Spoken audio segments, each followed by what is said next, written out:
धन्यवाद देहरादून।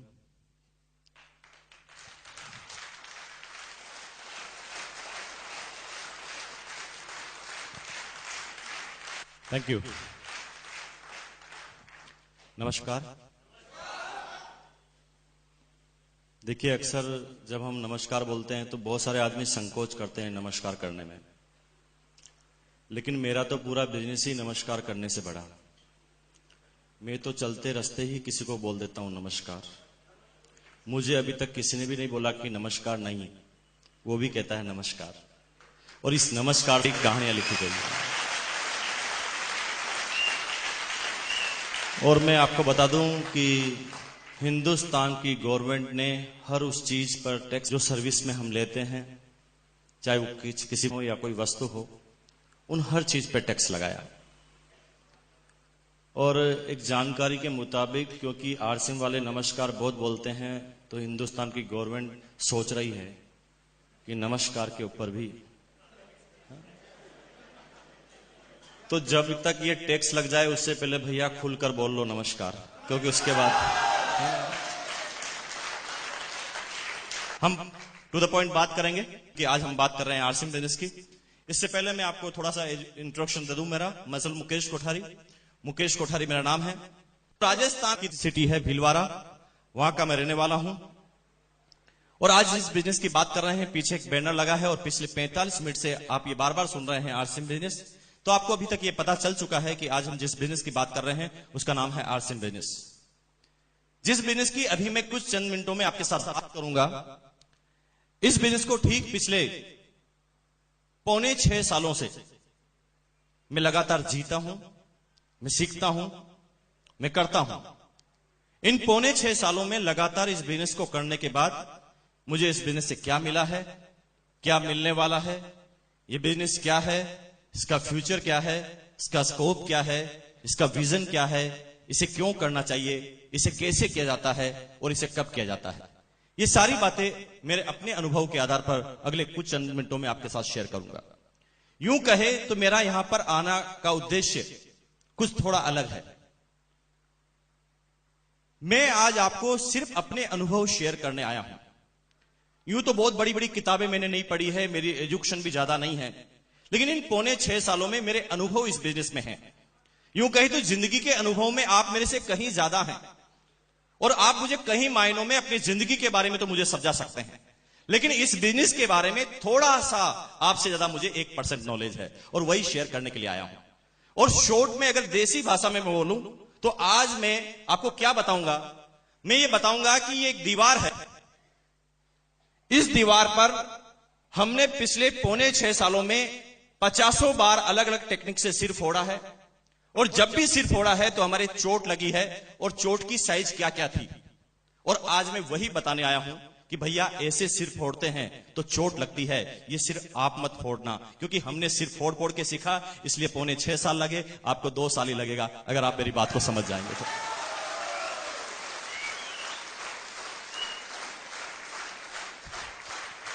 धन्यवाद। इस बिजनेस को ठीक 5.25 साल से मैं जीता हूं। छोटे से बैकग्राउंड के बारे में बात करूं तो इस बिजनेस को करने से पहले भीलवाड़ा के अंदर एक पेंट पीस का कपड़ा बनाने वाली, एक शूटिंग बनाने वाली प्राइवेट कंपनी में मेरी सर्विस हुआ करती थी।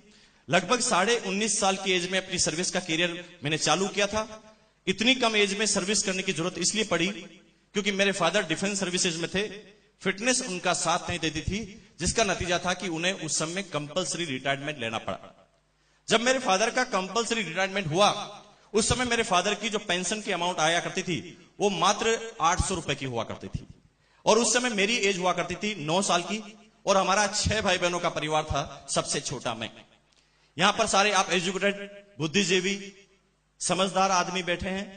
आपको ये ज्यादा समझाने की जरूरत नहीं है कि 800 रुपए में 6 भाई बहनों का कैसे गुजारा चलता होगा। आप डिफाइन कीजिए, आप सोचिए। लेकिन हमारे माँ बाप ने हमें कभी कोई कमी महसूस नहीं होने दी। हमारी एजुकेशन, हम बच्चों की एजुकेशन उस समय कंप्लीट करवाई जिस समय उनके पास ढंग से अपने बच्चों को खाना खिलाने के भी पैसे नहीं थे। मैं गर्व करता हूं सबसे पहले भगवान, उसके बाद मेरे माँ बाप और आपके माँ बाप पर, क्योंकि जिन माँ बाप को आप में से कुछ लोग भूल चुके हैं उनको मैं फिर याद दिला दूं कि आपके मां बाप ने आपको यहां तक पहुंचाने के लिए कितने पापड़ बेले हैं, ये शायद आपको पता नहीं है, बिल्कुल भी पता नहीं होगा। आप थोड़ा एहसास कीजिए तो आपको पता चलेगा कि जो त्याग, जो बलिदान आपके मां बाप दे सकते हैं, दुनिया की अब तक कोई भी हस्ती इस तरह के त्याग और बलिदान नहीं दे सकी है और नहीं ऐसा कोई उदाहरण पैदा हुआ है। तो एक छोटा सा मैसेज यह है कि आप अपनी पूरी जिंदगी में किसे भी भूल जाना, लेकिन अपने मां बाप को मत भूल जाना। वो नंबर 1 है, वो नंबर 1 रहेंगे हमेशा।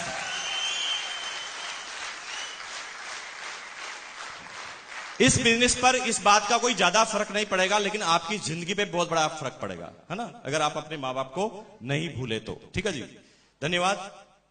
तो हमारे मां बाप ने उस समय हमारी एजुकेशन कंप्लीट कराई, हमें कभी कोई कष्ट महसूस होने नहीं दिया। लेकिन मैं जब 9 साल का था तो मेरे फैमिली के अंदर जो भी एक्टिविटीज होती थी मैं उसको गौर से देखता था। हालांकि उस समय मैं समझता नहीं था, लेकिन जब मैं आज उन चीजों को याद करता हूं तो मेरा दिल पूरा भर आता है। मुझे वो दौर अच्छी तरह याद है कि मेरे बड़े भाई और बड़ी सिस्टर कॉलेज में पढ़ा करते थे जब मैं 9 साल का था। तो एग्जाम जब होता था तो एग्जाम के दिनों में उन्हें चाय पीने की इच्छा होती थी रात को पढ़ाई के दौरान। तो कभी घर में चाय नहीं मिला करती थी, चाय की पत्ती नहीं मिला करती थी, और कभी घर में दूध नहीं मिला करता था। मुझे वो दौर भी अच्छी तरह याद है जब हमारी 2 बड़ी सिस्टर की शादी हुई। मैं छोटा था, फादर के पास शादी करने के लिए जमा पूंजी नहीं थी। इसका नतीजा क्या था कि हमारा एक पुश्तैनी मकान था, उस मकान को सेल आउट करना पड़ा फादर को। उस मकान के पैसे जो आए उससे हमारी 2 सिस्टर की शादी हुई। लेकिन जब 2 सिस्टर की शादी हुई तो हमारा आधा मकान सेल आउट हो चुका था। अब हमारे पास एक रूम और एक किचन बचा था। रूम के अंदर हम सारे भाई बहन सोया करते थे चारों, और किचन के अंदर हमारे मां बाप। 95% जो हमारे रिश्तेदार जो थे वो सारे के सारे समझदार थे, 95%। लेकिन 5% ऐसे रिश्तेदार थे जो ज्यादा समझदार नहीं थे। 95% रिश्तेदार कभी भी हमारे घर पर रुकना नहीं पसंद करते थे और खाना पसंद नहीं करते थे, क्योंकि उन्हें पता था कि इनकी हालत कैसी है। लेकिन 5% इन बातों से अनभिज्ञ थे, वो हमारे घर पर आकर बैठ जाते थे और कहते थे कि आज हम यहीं पर रुकेंगे। तो उस पूरे दिन भर पूरी फैमिली में चर्चा का विषय ही यही रहता कि ये मेहमान कहां पर सोएंगे और इन्हें क्या खिलाया जाएगा। पूरे दिन भर चर्चा होती, खिलाने की बात आती है तो कैसे इंतजाम करके उन्हें अच्छा खासा खाना खिलाया जाता है, क्योंकि हिंदुस्तान में अतिथि देवो भव की कहावत मशहूर है। लेकिन जब सुलाने की बात आती थी तो एक रूम और मेहमान। तो राजस्थान में रूम के ऊपर एक स्टेप होती है जहां पर सामान रखा जाता है, जिसे राजस्थान में टांड कहते हैं, और उसको अगर क्लोज करके ऊपर एक गेट लगा दें, यानी ऊपर का स्टोर बिना सीढ़ी का, बिना स्टेप का, तो राजस्थान में उस ऊपर वाले स्टोर को भकारी कहते हैं। तो जब भी हमारे घर में कोई भी मेहमान आता था तो हम सारे भाई बहनों का ट्रांसफर, हाँ भाई मेहमान को थोड़ी कह सकते आप जाइए, जाना हमें ही पड़ता था। वो बातें उस समय मेरे बात समझ में नहीं आई, लेकिन आज जब मैं याद करता हूं तो मुझे वो एक एक बात अभी समझ में आती है। मुझे वो दौर अभी तक याद है जब मेरी मां 100 ग्राम देसी घी को 3 महीने तक संभाल कर रखती थी। मैं छोटा था, उस समय जिद करता था कि मां आप मेरी रोटी के ऊपर घी क्यों नहीं लगाते। तो मेरी मां मुझे गोद में बिठाकर समझाती थी कि बेटा देखो, अचानक घर में कोई मेहमान आ सकता है ना, तो मेहमान को तो पता नहीं चलना चाहिए कि हम क्या खाते हैं और क्या पीते हैं। मुझे समझाया जाता। मुझे वो दौर भी अच्छी तरह याद है जब मेरे फादर को किचन का निर्माण करना था, और किचन का निर्माण करने के लिए उनके पास पैसे नहीं थे, और उनके पास पैसे नहीं थे इस वजह से कम पैसों में उस किचन का निर्माण करना था। तो उस समय सीमेंट के अंदर जो मिट्टी को मिलाया जाता है, जिस रेत को मिलाया जाता है, जिस बजरी को मिलाया जाता है, एक ट्रक आता, रोड पर खाली होकर वो मिट्टी चला जाता। अब उस रोड से मिट्टी को हमारी बाउंड्री वॉल के अंदर लाने के लिए जब इस किसी लेबर को हम कॉन्ट्रैक्ट देते थे तो वो उस समय 15-20 रुपए मांगता था, और ये 15-20 रुपए उस समय हमारे पास देने के लिए नहीं थे। तो हम पैसे बचाने के लिए कुछ टेक्निक का इस्तेमाल करते थे। वो टेक्निक क्या थी? हम रात को 11:30 बजने का इंतजार करते थे। यूं ही रात की 11:30 बजती, सारे पड़ोसी सो जाते तो हम सारे भाई बहन बाहर निकल जाते और वो उठने से पहले उस सारी मिट्टी को हम अंदर डाल दिया करते थे और हमारे 15-20 रुपए बच जाया करते थे। और ये छोटी छोटी टेक्निक्स हमारी उस समय पैसे बचाने की होती थी। इस अभावग्रस्त जिंदगी से निकले, लेकिन उस समय तक हमारे फादर मदर ने हमें महसूस नहीं होने दिया कि हम क्या करते हैं। लेकिन बीकॉम का एग्जाम दिया 19.5 साल की एज में। शायद मेरे बाबा इसी चीज का इंतजार कर रहे थे। एग्जाम देते ही मैं घर पर आया। घर पर आते ही जूं ही मैं अपने रूम में गया, अपनी शर्ट को हैंगर पे लगाई, मेरी मदर मेरे पास आती है और धीरे से कहती कि मुकेश, आज तुम्हें एक बात बताते हैं कि तुमने जो आज एग्जाम दिया है ये तुम्हारा अंतिम एग्जाम है हमारी तरफ से, हम तुम्हें आगे नहीं बढ़ा पाएंगे। जब ऐसी बात मुझे बताई गई तो जीवन के सारे सपने उसी समय चकनाचूर होते हुए नजर आए। लेकिन मां बाप ने ये बात हमें बोली तो कोई न कोई सोच के साथ बोली होगी, और इसी चीज को मैं उस समय सोचने लगा। लेकिन थोड़ी देर बाद मेरी मदर ने आंसू निकालते हुए कहा कि नहीं, तुम इसका उल्टा अर्थ मत ले जाना। इसका मतलब यह नहीं है कि तुम्हें हम पढ़ने से रोकते, बस फर्क इतना सा आएगा कि पहले तुम्हारी पढ़ाई का खर्चा हम उठाते थे, अगर अब तुम्हें पढ़ना है तो तुम तुम्हारा खर्चा खुद हटाओ, खुद निकालो, क्योंकि आज के बाद हम तुम्हारी पढ़ाई के ऊपर कोई पैसा नहीं खर्च करेंगे, क्योंकि हमारी जितनी भी ताकत और कैपेसिटी थी वो अभी हमने कर बताया है। अब सोचिए, मां बाप का कोई कंपैरिजन है? मां बाप अभी भी कह रहे हैं कि हम तुमसे खाना नहीं चाहते, तुम अभी भी पढ़ सकते हो, सिर्फ अपनी खुद की इनकम जनरेट करो पढ़ाई के दौरान। जीवन की हकीकत से सामना हुआ। भीलवाड़ा के अंदर नौकरी की तलाश में दौड़ने लगा। उस समय हमारी फैमिली के पास न कोई जैक होता था और न ही कोई चेक होता था। उसी का नतीजा था कि 1 महीने तक लगातार दौड़ लगाई पूरे भीलवाड़ा में, सर्विस नहीं मिली। घर पर आकर थक कर बैठ गया। एक दिन दोस्त के फादर ने मुझे बुलाया, मुझे एक विजिटिंग कार्ड हाथ में थमाया और मुझे कहा गया कि इस कंपनी में जाइए, आपको सर्विस मिल जाएगी। मुझे विश्वास नहीं था, क्योंकि 1 महीने तक चक्कर लगाकर मैं समझ चुका था कि ये सब फालतू की बातें हैं, कोई किसी का साथ नहीं देता। इस दुनिया में सबका साम्राज्य अपने आप को खड़ा करना पड़ता है। लेकिन कहते हैं कि 1% आशा की वजह से मैं उस कंपनी में उस कार्ड को लेकर पहुंचा। मेरे से नाम पूछा गया और कहा गया कि आप कल से आ जाइए। मुझे आश्चर्य हुआ, मुझे शौक लगा कि क्या ये सच है, लेकिन वास्तव में वो मुझे यही कह रहे थे कि आप कल से आ जाइए। मैंने उस समय अपने मैनेजर से यह तक नहीं पूछा कि आप कितनी सैलरी दोगे, क्योंकि बात सैलरी का विषय नहीं थी, बात थी नौकरी मिलने का क्वेश्चन। और मैंने कहा सर्विस मिल गई, अब मुझे क्या चाहिए, और मैं घर पर आ गया। अगले ही दिन तैयार होकर ऑफिस पहुंच गया। पहला दिन ऑफिस का टाइम था 10:30 का और मैं पहुंच गया 9:30 बजे।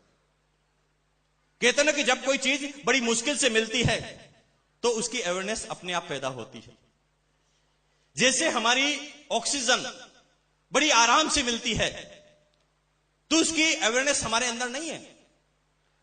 अगर आपको बता दूं कि 1, 1.5, 2 मिनट भी अगर आपकी ऑक्सीजन को रोक लिया जाए तो शायद आप इस संसार में जीवित नहीं रहेंगे। जिस चीज की इतनी बड़ी वैल्यू कि जिसके बिना जीवित नहीं रहा जा सकता, लेकिन उसकी हमारे जीवन में कोई वैल्यू नहीं। जहां जाते हैं वहां, अरे दोस्त, उसकी वैल्यू समझनी है तो उस व्यक्ति से पूछना जिसका अभी ऑपरेशन हुआ है, आईसीयू में उसे रखा गया है, ऑक्सीजन का मास्क उसके ऊपर लगाया गया है, वो होश में है। उसके कान में धीरे से बोलना, भैया 2 मिनट के लिए हटा दूं, तब उसकी वैल्यू का उसे पता चलता है। तो दोस्त, आपका जीवन इस दुनिया में लेना कितना बड़ा वैल्यूबल काम है, इसको आप महसूस करें। आपका ये शरीर जो है, इसकी वैल्यू को समझें। अगर मेडिकल साइंस में आपके शरीर की वैल्यू को निकाला जाए तो करोड़ों रुपए की है, हम नहीं समझे अभी तक। मेरे दोस्त का एक हाथ फ्रैक्चर हुआ, पूरा हाथ निकल गया बाहर। एक टेक्नोलॉजी के तहत उसे अमेरिका में वापस लगाया जा सकता था। मेरे दोस्त के फादर पैसे वाले थे, उन्होंने फटाफट वीजा हुए और इमरजेंसी वीजा के साथ उन्हें अमेरिका शिफ्ट किया गया और वो हाथ का ट्रीटमेंट हुआ। लगभग 20 से 25 लाख रुपए खर्च हुए, हाथ सही हो गया। उस दिन मुझे वास्तव में अपने हाथ की कीमत का वैल्यू पता चली।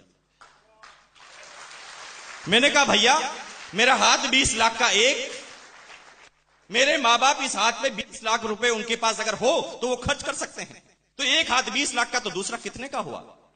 तो 40 लाख के तो हाथ, तो 40 लाख की टांगें भी होगी। हाथ और पैरों को मिलाया जाए तो लगभग 1.5 करोड़ रुपए के तो हाथ पैर आपके। जो इंडियन साइंस में उसकी रेट है। फिर आपकी हड्डियां, आपकी खून, आपके गुर्दा, आपके दिल और आपकी सारी धमनियों का सारा रेट निकाला जाए मेडिकल साइंस के अनुसार, तो आपका आज न्यूनतम स्तर वाले व्यक्ति का भी पूरा शरीर 5 करोड़ में बिकने के लिए तैयार है। कोई भी बिकवा लीजिए, आज कोई भी चले जाइए, 5 करोड़ में उसका शरीर बिकने के लिए तैयार है। ये तो ह्यूमन राइट्स की तरफ से नियम बने हुए हैं कि आदमी को जिंदा को मार नहीं सकते। बाकी उसके एक एक पार्ट्स की वैल्यू निकाले जाए तो 5 करोड़ मिनिमम। लेकिन थोड़ी देर के लिए सोचें, इस 5 करोड़ के शरीर को कितने रुपए में गिरवे रखा है? ए भैया 5,000 दे देना, करवा ले, कुछ भी करवा ले। 10,000 देना, कुछ भी करवा ले, क्योंकि हमें हमारी वैल्यू के बारे में पता नहीं। मैंने उस समय अपने मैनेजर से यह तक नहीं पूछा कि आप कितनी सैलरी दोगे। चला गया काम पर, लगातार 1 महीने तक काम किया। सर्विस का दिन, 1 तारीख आई, सैलरी का टाइम, लाइन लगी हुई थी सैलरी लेने वालों की, और जिंदगी का पहला अनुभव। मैं भी लाइन में खड़ा हो गया, मेरा नाम आया और मेरे हाथ में 750 रुपए पकड़ाए गए। 750 रुपए को देखते ही मेरे जीवन में जो 16 साल में मैंने सपने बनाए थे, वो सब सपने चकनाचूर होते हुए नजर आए। मुझे लग गया कि भैया ये तूने हेलीकॉप्टर का जो सपना बनाया है, तू तो तेरी एक्चुअल जिंदगी में तो साइकिल लेने के काबिल भी नहीं है। सपनों को छोटा करना चालू किया। मैं आगे बढ़ा सोचते हुए, पीछे ही मेरी कंपनी का चपरासी खड़ा था, वो अंगूठा छाप पानी पिलाने का काम। मेरे सामने उसे सैलरी दी गई 1500 रुपए, 1500।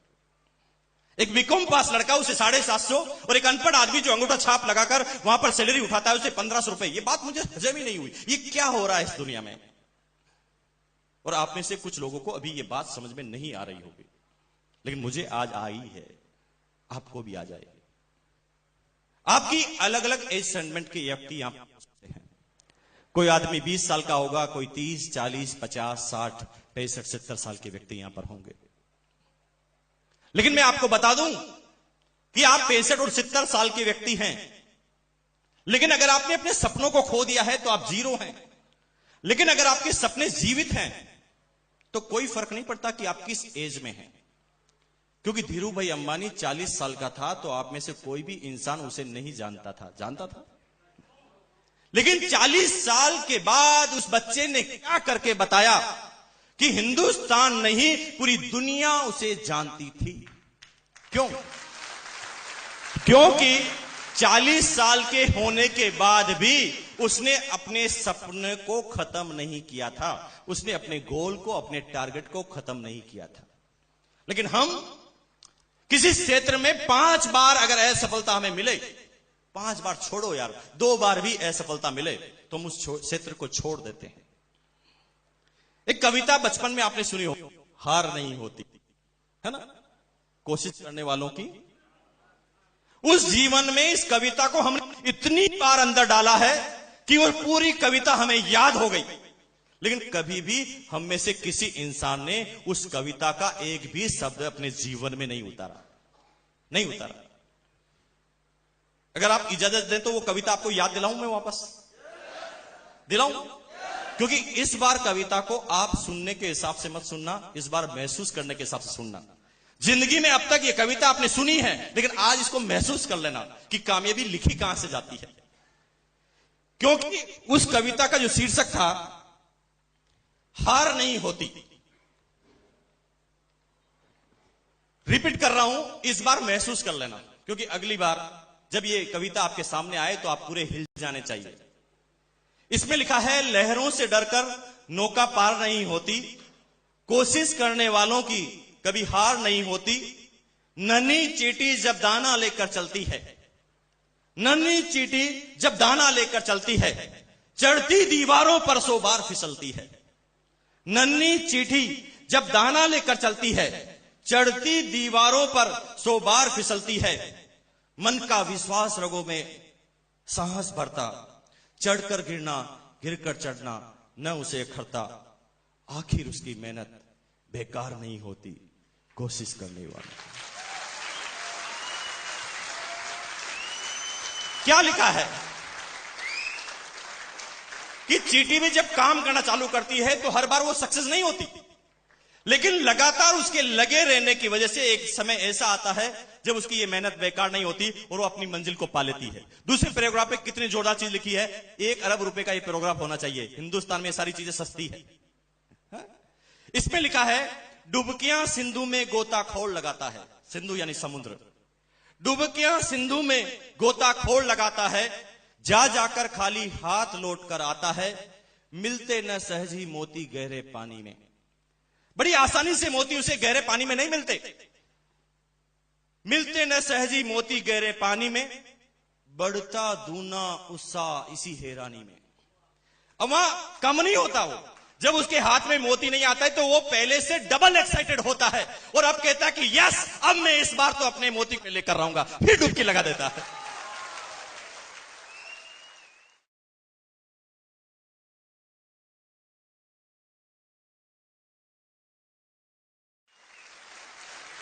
बढ़ता दूना उत्साह इसी हैरानी में, मुट्ठी उसकी खाली हर बार नहीं होती,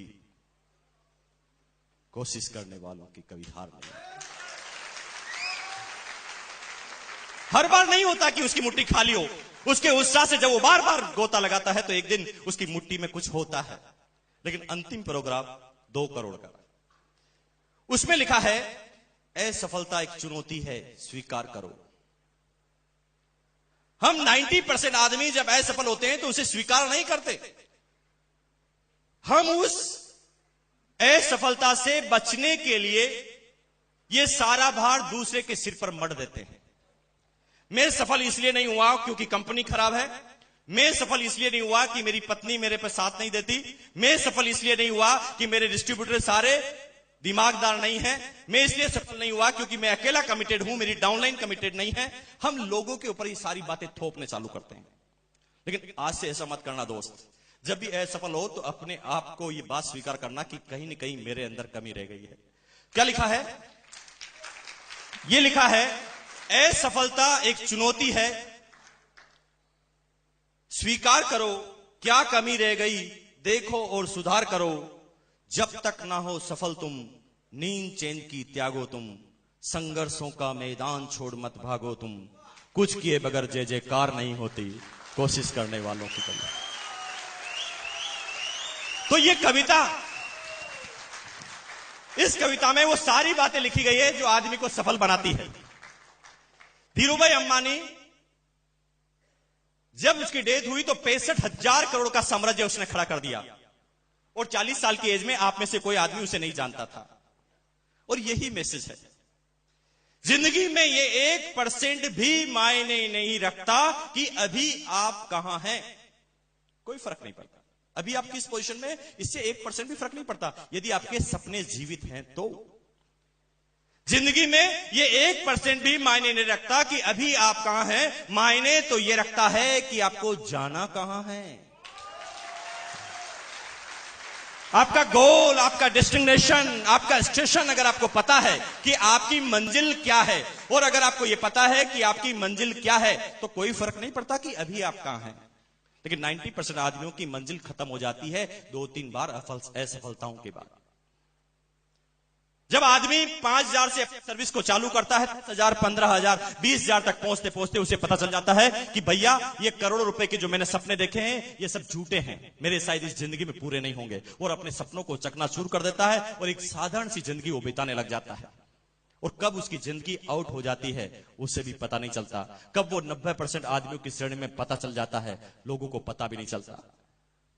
अगर आप इस बात से सहमत नहीं है तो मैं आपको याद दिला दूं, हमारी अपलाइन कहती है कि आप सब लोग अपने पिताजी और दादाजी का नाम जानते होंगे, लेकिन मैं अगर आपसे बात करूं कि आपके दादाजी के पिताजी के पिताजी के पिताजी, यानी आपके परदादाजी के पिताजी, उसके नाम को पूछने की मैं बात करूं तो लगभग 90% आदमी अभी फेल हो जाएंगे। 95-98% आदमी फेल हो जाएंगे, उन्हें उनके परदादाजी के पिताजी का नाम पता नहीं है। तो क्या यह एहसान फरामोश वाली बात नहीं है? जिसकी वजह से आप हैं उसी को भूल गए। मैं बात सिर्फ क्वेश्चन पूछ रहा हूं, मुझे भी पता नहीं है, मैं सिर्फ क्वेश्चन पूछ रहा हूं। क्यों? क्योंकि वो भी कहीं ना कहीं हमारे जैसे श्रेणी में थे। महात्मा गांधी की बात करें तो वो चौथी पीढ़ी में आते हैं आपके। महाराणा प्रताप की बात करें तो 20वीं पीढ़ी में आते हैं। बड़े बड़े रानी लक्ष्मीबाई से लगाकर मीराबाई तक अगर आप सबकी बात करें तो आपकी 25वीं, 30वीं, 50वीं पीढ़ी में आते हैं। फिर भी उनका नाम आपको अच्छी तरह पता है, लेकिन आपके दादाजी के नाम को भूल गए। जो आपके रिश्ते में कुछ नहीं लगता उसे याद कर लिया, और जो रिश्ते में सब कुछ लगता है उसे भूल गए। सिंपल सी बात है। महात्मा गांधी ने कुछ किया, सरदार वल्लभ भाई पटेल ने कुछ किया, महाराणा प्रताप ने कुछ किया, नाम याद है। हमारे दादाजी ने ऐसा कुछ किया ही नहीं। तो क्या उसी श्रेणी में हम आना चाहते हैं? क्या उसी दौड़ में हम भी अपनी लाइन में लग जाना चाहते हैं? अगर नहीं तो आज से वो जो आपने 16 साल की एज में सपने देखे हैं उसको फिर जीवित करो। 10 सेकंड के अंदर वो आंख बंद करो, सोचो कि आपने 16 साल की एज में क्या देखा था, अपना सपना क्या बनाया था, अपना गोल क्या बनाया था, अपना टारगेट, और फिर खोल दीजिए उस टारगेट को। क्योंकि जब तक आप उस टारगेट को नहीं देखेंगे आपके अंदर शक्ति का संचार नहीं होगा। क्योंकि जिस आदमी का कोई टारगेट ही नहीं होता वो जिंदगी में कहीं पर भी नहीं पहुंचता। एक आदमी का टारगेट यहां से दिल्ली जाने का है, वो बस स्टैंड पर जाता है, दिल्ली की टिकट लेता है, दिल्ली की बस में बैठ जाता है, दिल्ली पहुंच जाता है। लेकिन एक आदमी हमारी तरह जहां पर जाता है, डिपो पर जाकर वहां पर बुकिंग पर जाकर कहता है ये भाई साहब 200 का नोट और दे दो एक टिकट। वो पूछे कहां की? कहीं की भी दे दो भैया। तो क्या ये हमारी जिंदगी ऐसी नहीं है कि हम कह रहे हैं कहीं की भी टिकट दे दो, कहीं पर भी पहुंचा दो? कहां पहुंचा दें? कितने सक्सेस आपको कर दें? किस लेवल को आप पाना चाहते हैं? और जब तक आपका गोल, आपका टारगेट आपके सामने नहीं है, आप एक कदम भी आगे नहीं चल पाएंगे। क्योंकि बिना टारगेट के तो एक कदम को आप नहीं रख सकते, लेकिन पूरी जिंदगी को बिना टारगेट के बना रखा है। जिन लोगों ने फ्रंट लाइन में बैठने का टारगेट बनाया वो वक्त से पहले आ गए। जिन लोगों ने पीछे बैठने का टारगेट बनाया वो फिक्स टाइम पर आ गए। जिन लोगों ने खड़े रहने का टारगेट बनाया वो 1 घंटा लेट आए। जिसने जैसा टारगेट बनाया उसी टारगेट के अनुसार वो यहां पहुंच गए।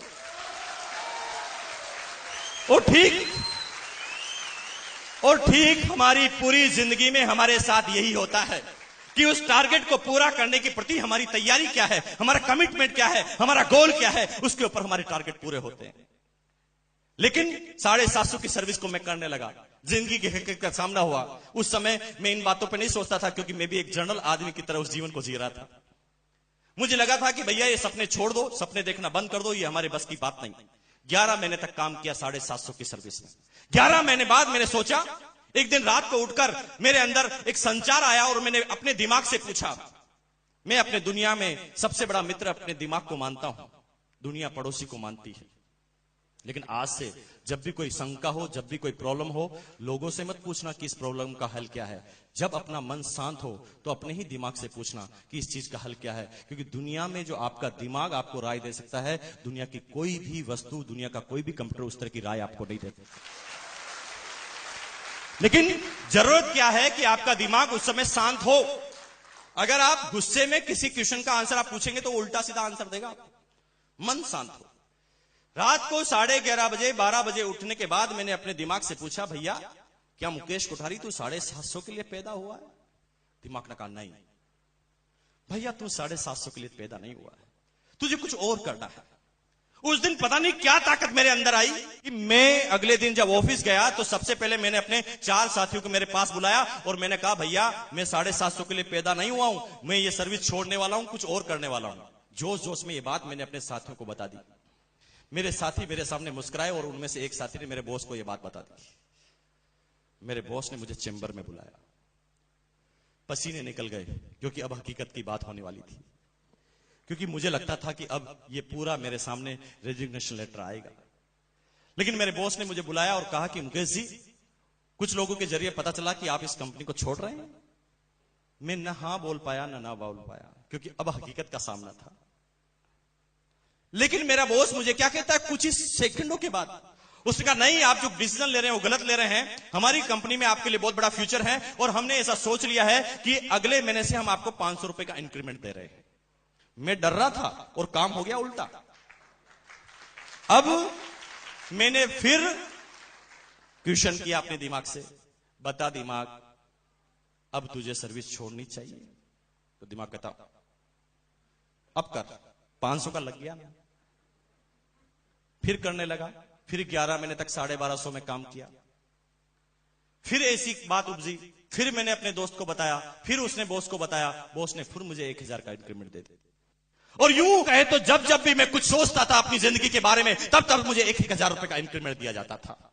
और यूं अगर सही शब्दों में बात करें तो मेरी जिंदगी का अब अगर सबसे बड़ा कोई दुश्मन रहा है तो मेरी सर्विस में मेरा इंक्रीमेंट, जो मुझे न तो जीने देता था और न ही मुझे उस क्षेत्र में मरने देता था। जब भी मैं कुछ करने की सोचता था मुझे 1000 रुपए के इंक्रीमेंट से थोपा जाता था।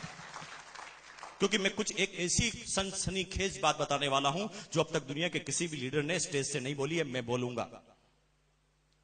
लेकिन मेरा आज मैसेज ये नहीं था होगा कि आप जो भी सर्विस करते हैं छोड़ देना, नो, ये मैसेज नहीं है मेरा। मेरे मैसेज को समझना। सर्विस हमेशा वो इंसान करता है जिसका अपना खुद का कोई टारगेट नहीं होता, इसलिए वो अपने बॉस के टारगेट के लिए काम करता है। क्योंकि उसका बॉस का बहुत बड़ा टारगेट होता है, तो अपने पूरे जीवन हम अपने बॉस के टारगेट को पूरा करने में लगाते हैं। जब भी हमारे बॉस को यह पता चलता है कि ये मेरे टारगेट को पूरा करने के लिए सबसे महत्वपूर्ण इंसान है, तो जब भी आप सोचते हैं कि मैं छोड़ूंगा, तो आपको 1000 रुपए के इंक्रीमेंट से नवाजा जाता है। तो नियम क्या है, फॉर्मूला क्या है? फॉर्मूला यह है कि अगर आपको 10,000 रुपए सैलरी मिलती है तो सीधा सीधा आप 1 लाख के आदमी हैं। क्योंकि दुनिया का कोई भी बिजनेसमैन, दुनिया का कोई भी एम्प्लॉयर आपको 10,000 की सर्विस जब भी देगा जब वो 1 लाख का आदमी है, तभी तो 90% उसका प्रॉफिट होगा। अगर आप 10,000 के आदमी हैं और 10,000 ही सैलरी देगा तो बताइए घाटे का सौदा नहीं है। आप खुद 1 लाख रुपए के आदमी हैं, इसलिए आपको 10,000 रुपए मिल रहे हैं। क्योंकि आपका बॉस का बड़ा टारगेट है, उसे पता चल जाता है कि अगर ये चला गया तो मेरा टारगेट पूरा नहीं होगा, और वो अपने टारगेट को पूरा करने के लिए बार बार इंक्रीमेंट आपके सामने रखता है। और मेरे सामने भी ठीक 8 साल तक इस तरह के इंक्रीमेंट रखे गए। और यूं कहे तो मेरी पूरी जिंदगी को एक बंजर जिंदगी बना दी, जो न सोचने लायक था न करने लायक था। जब भी कुछ सोचता था इंक्रीमेंट लगता था। 27 साल की एज हुई, उस कंपनी का डिप्टी मार्केटिंग मैनेजर बना। कंपनी की तरफ से गाड़ी, कंपनी की तरफ से वो सारे अलाउंस मुझे मिले। लेकिन 27 साल की एज में जब ये सफलताएं छोटी छोटी मुझे मिली, तो यूं कहें कि मेरी जिंदगी को लकवा लग गया। हमारी अपलाइन कहती है परफेक्शन इज पैरालिसिस।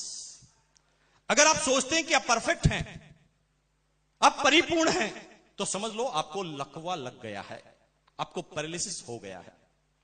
तो 27 साल की एज में जब इतनी अच्छी सैलरी मुझे मिलने लगी, तो मैंने लोगों की बातों को सुनना ही बंद कर दिया।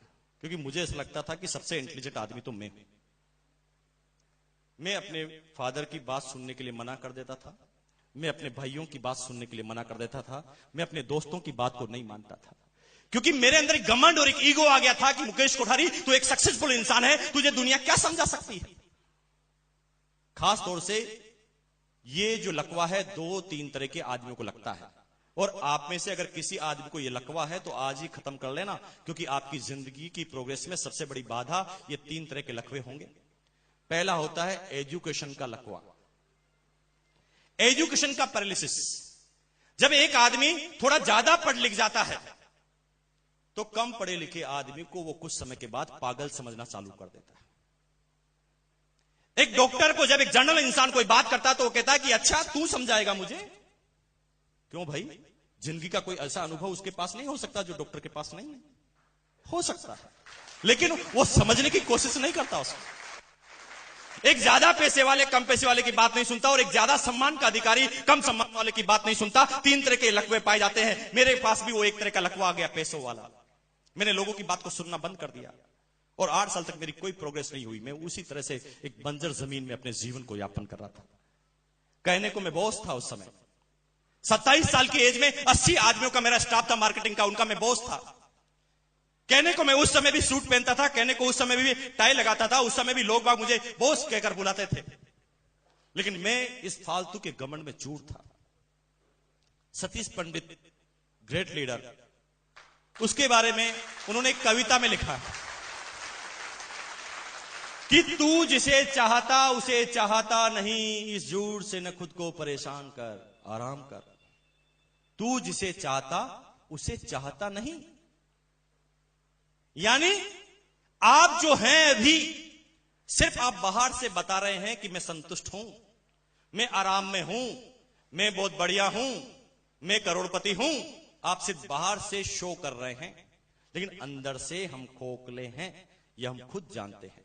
हमें पता है कि जो हमारे सपने हमने देखे हैं, जो हम काम कर रहे हैं, उससे पूरा होने वाला नहीं।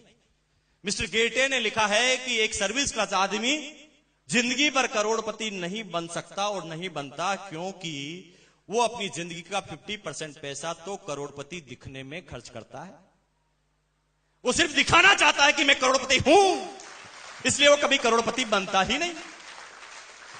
वो सिर्फ दिखावे की जिंदगी को जीना चाहता है। और मैं भी उस समय दिखावे की जिंदगी, कहने को बॉस, लेकिन यूं कहे ना तो हालत क्या थी इस बॉस की मैं बता दूं। एक सर्विस क्लास आदमी की जिंदगी की हालत क्या होती है? एक महीने में 4 सप्ताह। पहले सप्ताह जब सैलरी मिलती है तो एक सर्विस क्लास आदमी किंग होता है, एक राजा होता है। जब वो 1 से 7 तारीख तक उसके पास पैसा होता है तो ये 1 से 7 तारीख उसकी निकलती है खुशी खुशी। वो किंग ऑफ द वर्ल्ड, पैसा उसकी जेब में, वो लगता है कि दुनिया का सबसे ताकतवर इंसान है। लेकिन जब दूसरा सप्ताह आता है 7 से 14, तो खुशी खुशी राजी खुशी में तब्दील हो जाता है, क्योंकि आधा पैसा खत्म हो चुका होता है। अब ज्यादा न दुख रहता है न खुशी रहती है। लेकिन जब एक सर्विस क्लास आदमी की जिंदगी में तीसरा सप्ताह आता है, 3rd वीक, तो खुशी खुशी राजी खुशी के बाद कसाकसी में तब्दील हो जाती है। क्योंकि तीसरे सप्ताह 80% गवर्नमेंट कर्मचारी अपनी जिंदगी को कसाकसी में जीते हैं और फिर वो 1 तारीख आने का इंतजार करते हैं। हर खर्चे को वापस 1 तारीख पे डालना चालू करते हैं। पत्नी बोलती है कि बच्चों की फीस भरनी है, तो पति बोलता है 1 तारीख को भरेंगे ना। कोई भी खर्चा वापस 1 तारीख के ऊपर। और जब तक वो 1 तारीख आती तब तक 50% की बैलेंस शीट वापस बन जाती है। लेकिन चौथा सप्ताह एक सर्विस क्लास आदमी की जिंदगी में आता है तो कसाकसी फाका कसी में तब्दील हो जाती है। उस समय 80% गवर्नमेंट कर्मचारी, प्राइवेट कर्मचारी अपनी जिंदगी को एडजस्ट करते हैं। अपने कुलिक से 100 की नोट उधार मांगते हैं। 100 देगा, 1 तारीख को दूंगा। फिर वो वापस 1 तारीख की तरफ आना चालू करता है। ये मैं सबकी बात नहीं, 80% की बात कर रहा हूं। जो लोग अपने आप को मैनेज करते हैं वो कैसे कैसे जिंदगी को जी लेते हैं, काट लेते हैं। लेकिन 80% आदमियों का हिंदुस्तान में हाल है। 10,000 सैलरी मिलती है, पोस्टमार्टम करके बता दूं मैं आपको, 80% गवर्नमेंट कर्मचारियों ने कोई ना कोई लोन ले रखा है। हिंदुस्तान के आंकड़े 80% लोन ले रखा है। 10,000 की सैलरी 5,000 लोन में कट जाते हैं। कितना बचा? अब 5,000 में क्या क्या खर्चे में बताता हूं आपको। इलेक्ट्रिसिटी का बिल, टेलीफोन वो रखता है तभी तो करोड़पति दिखेगा। टेलीफोन, एक मोबाइल की चिप जिसको 100 रुपए देकर चार्ज करवाता रहता है, वो खर्चा। बच्चों की फीस, बच्चों की किताबें, इंडियन कल्चर और छोटा मोटे जो संस्कृति हमारी होती है उस पर जो खर्चा होता है। उसके बाद बचता है खाली डब्बा। और एक गवर्नमेंट कर्मचारी पूरी जिंदगी भर एक लोन पे जो मकान बनाता है उसको देखते देखते पूरी जिंदगी को आउट कर देता है। और जिंदगी के अंतिम समय तक तो केवल एनओसी के सर्टिफिकेट आते हैं कि लोन चुक गया। जिंदगी का कोई सपना पूरा नहीं होता। ये 80% आदमियों की कहानी सुना रहा हूं मैं आपको, कोई हंसी मजाक की बात नहीं कर रहा हूं। मैंने लोगों की बातों को सुनना बंद कर दिया। अंदर से खोखला इंसान, अंदर से तो पता था कि पत्नी को कभी 5 स्टार होटल में खाना खिलाने लायक ये लड़का नहीं था। 3 स्टार होटल में खाना नहीं खिला सकता था। जब किसी होटल में खाना खाने जाता था तो मीनू कार्ड को गौर से देखता था बाईं तरफ, क्योंकि बाईं तरफ रेटें आती थी। जब मीनू कार्ड को ऊपर से लगाकर नीचे तक देखा जाता था, नीचे की तरफ जब रेटें बढ़ती थी तो दिल की धड़कनें बढ़ जाती थी। पत्नी की तरफ देखकर बोलता था, भगवान से प्रार्थना करता था कि हे भगवान, इस पत्नी की उंगली नीचे तक नहीं जानी चाहिए, क्योंकि नीचे काजू करी आती है जो 370 रुपए की प्लेट है। ये देने की ताकत मेरे पास नहीं थी उस समय।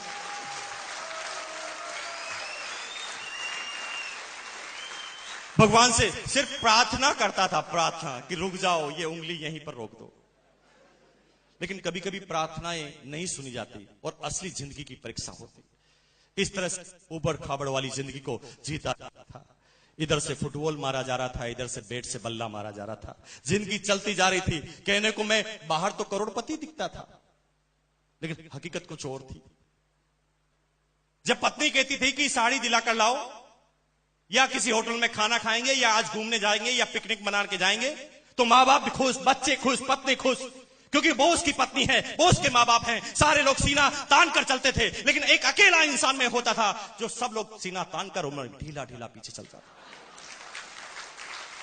लेकिन दिखावा इतना था कि पत्नी और बच्चों के सामने भी मैं दिखावा करता था। मेरी पत्नी जो ही पीछे मुड़कर मेरी तरफ देखती थी, मैं कड़क हो जाता था, लेकिन अंदर से खोखला इंसान था।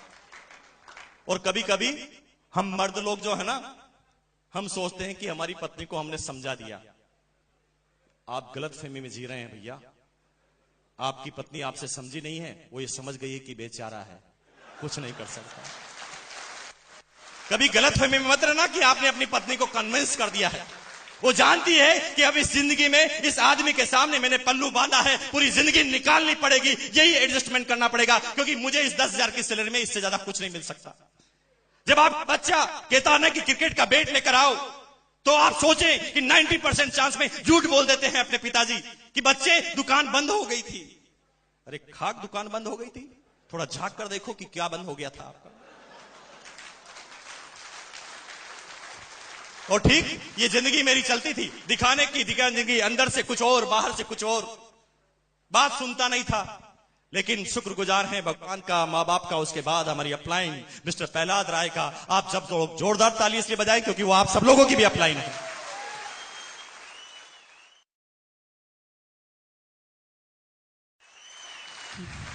क्योंकि एक जनरल, एक साधारण सा शख्स जो उस मेरी कंपनी में मेरा इमीडिएट बॉस था, शायद भगवान मेरे लिए ही ये प्लानिंग लेकर आए थे। मैं दुनिया में किसी की बात सुनता नहीं था, सिर्फ डरता था अपने बॉस से। मेरे बॉस ने मुझे संडे के दिन, अगस्त 2000 के दिन मुझे बुलाया घर पर कि आ जाओ, मेरे घर पर एक बिजनेस मीटिंग है, तुम्हें शामिल होना है। मैंने डिटेल में पूछी तो उन्होंने कहा कि बिना पूंजी का व्यापार है। मैंने कहा दिमाग खराब करता है, 10-20 हजार रुपए जो थोड़े बहुत बचत पड़े हैं वो भी लुटवाएगा, बिजनेस करवाएगा। 50 तरह की बातें दिमाग में आई, लेकिन मना करना ताकत नहीं थी। पहुंच गया। यहां पर भी मुझे पता है बहुत सारे आदमी आना नहीं चाहते थे, पहुंच गए। कुछ लोगों को जो जबरदस्ती किडनैप करके लाया गया,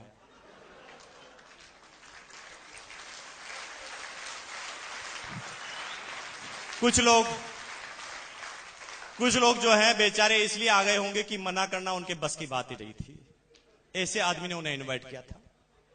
और कुछ लोग इसलिए आ गए होंगे कि 15 बार पहले मना कर चुके थे, आज कोई बहाना नहीं बचा था, क्योंकि अब तक उन्होंने फैमिली में सबको एक एक बार ऊपर पहुंचा दिया था बहाने के अंदर। आज ये हो गया, आज वो हो गया, आज ये हो गया। 15 बार लगातार बनाया होगा, आज 16 बार आना पड़ा होगा, मजबूरी। और कुछ लोग समझदार होंगे जो पिंड छुड़ाने के लिए आए होंगे। वो कहता है, रोज कहता है आरसीएम कर, चल आज चलता हूं, टाइम है मेरे पास, इतनी कमियां निकाल दूंगा कि तू भी छोड़ देगा, चिंता मत कर। अपने दिमाग पर भरोसा करके वो यहां पर पहुंच गए। अब आप में से सोच रहे होंगे कि आप ये बात क्यों जानते हैं, क्योंकि मैं भी पहले दिन यही सोच के आया था। क्योंकि बॉस को मना करना ताकत नहीं थी, लेकिन मैं अपने आप को बॉस से ज्यादा इंटेलिजेंट समझता था। 90% कर्मचारियों की प्रॉब्लम है, अपने बॉस से ज्यादा इंटेलिजेंट अपने आप को मानते हैं। उन्हें सबको पता है कि बॉस तो किस्मत के कारण आगे है, बाकी समझदार मैं हूं। सबको ऐसी गलतफहमी होती है। मुझे भी मेरा बॉस पागल लगता था। मैंने कहा ये किस्मत से आगे पहुंच गया, बाकी इसकी जगह मुझे होना चाहिए। लेकिन जब उसके सामने जाता था तो जबान भी पूरी नहीं खुलती थी।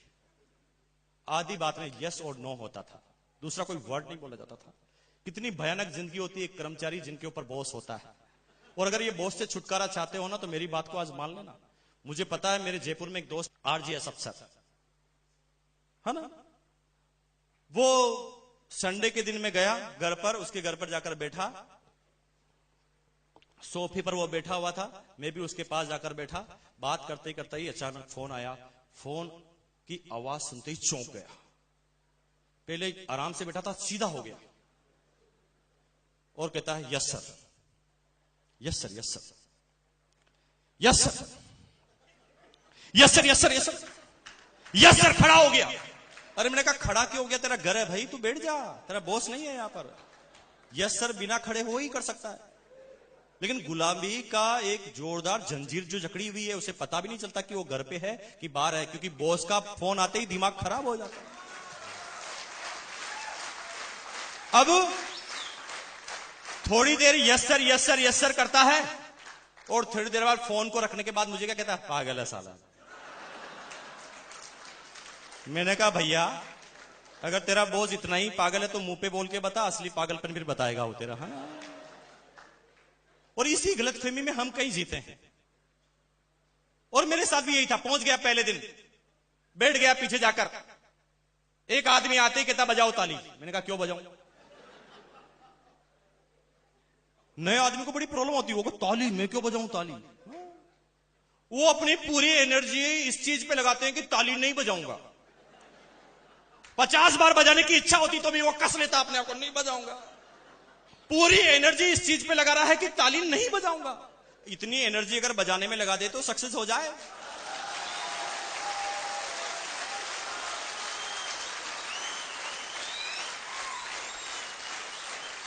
लेकिन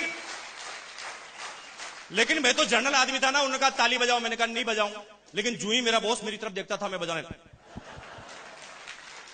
क्योंकि दबाव से ही हम जिंदगी भर काम करते आए हैं, अपनी मर्जी से नहीं करते आए कभी भी। ताली बजाई 45 मिनट तक, अलग अलग तरीके से उन्होंने तालियां बजाई, क्योंकि मेरा दिमाग उस प्लान की तरफ था ही नहीं, तो कुछ समझ में आए नहीं। वो मुझे प्लान बता रहे थे, मैं कुछ और बता रहा था। वो कह रहे थे कि भैया ये बिजनेस है, मुझे ऐसा लगता था कि ये फंसाएगा। क्योंकि जब डबल माइंडेड होता है आदमी को कुछ समझ में नहीं आता। जब आप पहली बार किसी को प्लान बताते हैं तो आपको नहीं लगता वो कितना अच्छा रिएक्ट करता, वाह वाह वेरी गुड, कितना जोरदार, वाह मजा आ गया। लास्ट में पूछते ज्वाइन कर लें? वो कहता थोड़ा सोच लेता हूं। क्यों ऐसा क्यों होता है? ऐसा इसलिए होता है क्योंकि उस समय वो डबल माइंडेड होता है। एक तरफ तो वो प्लान देख रहा होता है जिसे उसे बाहरी एक्सप्रेशन बताना होता है, और दूसरी तरफ वो अंदर कुछ सोच रहा होता है।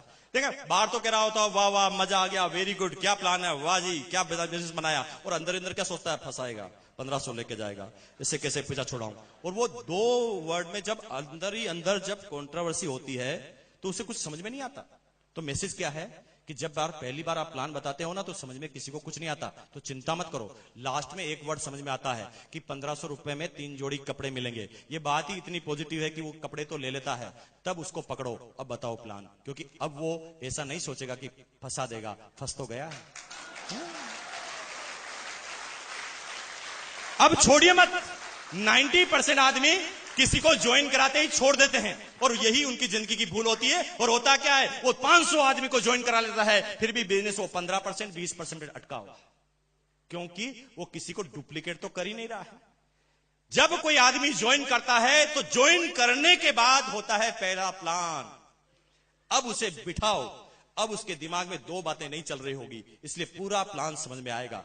और फिर अब इस चीज पर आप ध्यान नहीं दें कि वो कितने आदमी लाता है। आप सिर्फ उसे कहें कि मैं रोज 6 बजे प्लान बताता हूं, तेरी 10 दिन ड्यूटी है कि मेरे प्लान को देखेगा। पहले दिन प्लान बताओ वो देखेगा, दूसरे दिन बताओ देखेगा, तीसरे दिन बताओ देखेगा, चौथे दिन बताओ देखेगा, 5वें दिन, 6ठे दिन, 7वें दिन, 8वें दिन, 9वें दिन, 10वें दिन जब आप प्लान बताएंगे तो 11वें दिन जब आप उसके घर पे जाएंगे तो वो किसी को प्लान बता रहा होगा।